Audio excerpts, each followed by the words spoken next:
लेना तुलसी का नाम सवेरे उठ के, लेना तुलसी का नाम सवेरे उठ के, सवेरे उठ के, सवेरे उठ के, लेना तुलसी का नाम सवेरे उठ के।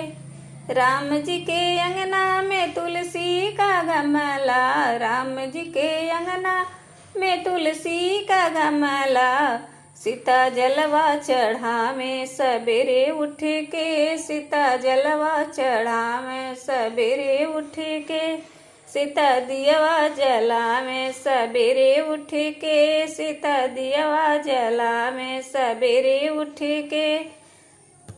लेना तुलसी का नाम सवेरे उठ के, लेना तुलसी का नाम सवेरे उठ के। कान्हा जी के अंगना में तुलसी का गमला, कान्हा जी के अंगना में तुलसी का गमला, राधा जलवा चढ़ावे सवेरे उठ के, राधा जलवा चढ़ावे सवेरे उठ के, राधा दियवा जलावे सवेरे उठ के, राधा दियवा जलावे सवेरे उठ के।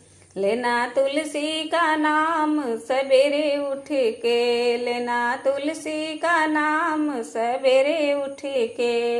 विष्णु जी के अंगना में तुलसी का गमला, विष्णु जी के अंगना में तुलसी का गमला, लक्ष्मी जलवा चढ़ावे सवेरे उठ के, लक्ष्मी जलवा चढ़ावे सवेरे उठ के, लक्ष्मी दिया जलावे सवेरे उठ के, लक्ष्मी दियवा जलावे सवेरे उठ के। लेना तुलसी का नाम सवेरे उठ के, लेना तुलसी का नाम सवेरे उठ के। गणपति जी के अंगना में तुलसी का गमला, गणपति जी के अंगना में तुलसी का गमला, रिद्धि जलवा चढ़ावे सवेरे उठ के, सिद्धि जलवा चढ़ावे सवेरे उठ के, रिद्धि दियवा जलावे सवेरे उठ के, सिद्धि दियवा जलावे सवेरे उठ के।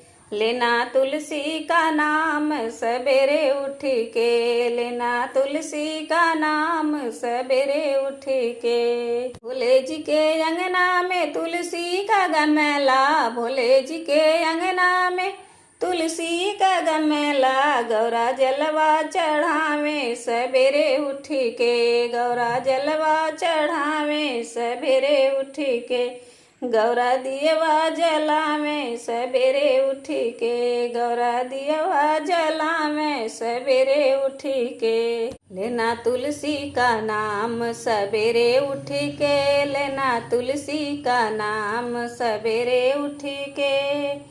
हमारे भी अंगना में तुलसी का गमला, हमारे भी अंगना में तुलसी का गमला, हम भी जलवा चढ़ावे सवेरे उठ के, हम भी जलवा चढ़ावे सवेरे उठ के, हम भी दियवा जलावे सवेरे उठ के, हम भी दियवा जलावे सवेरे उठ के। लेना तुलसी का नाम सवेरे उठ के, लेना तुलसी का नाम सवेरे उठ के।